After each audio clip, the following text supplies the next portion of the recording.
வணக்கம், welcome to our Tamil infotainment channel. இன்றைக்கி பார்த்தீங்கன்னா நம்ம சென்ட்ரல் கவர்மெண்ட் ஒரு அதிரடி முடிவை அறிவிச்சிருக்கு. நமது மத்திய அமைச்சரவை கூட்டத்திற்கு பிறகு பிரதமர் மோடி அவர்கள் தன்னுடைய உரையில் இன்று நள்ளிரவு முதல் 500,000 ரூபாய் நோட்டுகள் செல்லாது அப்படின்னு ஒரு அதிரடி அறிவிப்பை வெளியிட்டிருக்காரு. அது மட்டும் இல்லாமல் நாளை ஒரு நாள் வங்கிகள் இயங்காது அப்படின்னு சொல்லியிருக்காங்க. நாளையும் நாளை மறுநாளும், அதாவது நவம்பர் 9th 10th சில ஏடிஎம்களும் இயங்காது அப்படின்னு சொல்லியிருக்காங்க. ஆனால் நவம்பர் 11 வரைக்கும் medical, petrol bunk, train ticket booking, flight ticket booking and government ஹாஸ்பிட்டல்ஸில் 500,000 ரூபாய் நோட்டுகள் செல்லும்னு அறிவிச்சிருக்காங்க.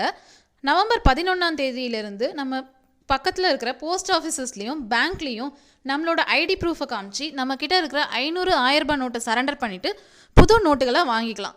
ஆக்சுவலாக இதுக்கு ரீப்ளேஸ்மெண்ட்டாக அவங்க 2,000 ரூபாய் நோட்டும் புது 500 ரூபாய் நோட்டும் இன்ட்ரடியூஸ் பண்ணியிருக்காங்க. இப்படி நம்மகிட்ட இருக்கிற நோட்டை மாற்றிக்கிறதுக்கு டிசம்பர் 30 தான் கடைசி நாள். கருப்பு பணத்தை ஒழிக்கிறதுக்காக பிரதமர் மோடி அவர்கள் இந்த ஒரு அதிரடி நடவடிக்கையை மேற்கொண்டிருக்காரு. அது மட்டும் இல்லாமல் பொதுமக்களுக்கு ஏற்படும் சிரமங்களுக்கு வருத்தப்படுறதாகவும் அவர் தெரிவிச்சிருக்காரு.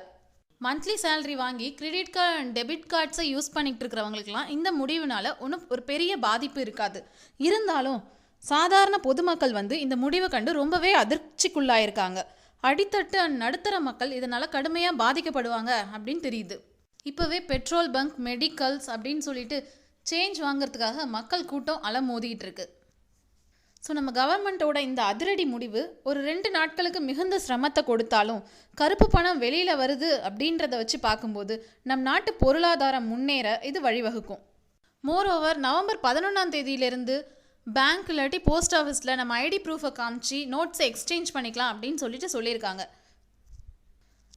மக்களுக்கு எந்த சிரமமும் இல்லாமல் போன உடனே நோட்டுகளை மாற்றிக்கிற மாதிரி பேங்க்லேயும் போஸ்ட் ஆஃபீஸ்லேயும் நிறைய நோட்டுகளை வச்சுருக்கணும் அப்படின்றது தான் இப்போதைக்கு மக்களோட ஒரு பெரிய வேண்டுகோளாக இருக்குது.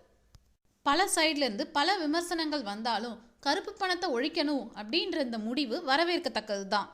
இந்த முடிவு நம்ம நாட்டுக்கு ஒரு நல்ல பலனை தருமா அப்படின்றது போக போக தான் தெரியும். பார்க்கலாம். நன்றி, வணக்கம்.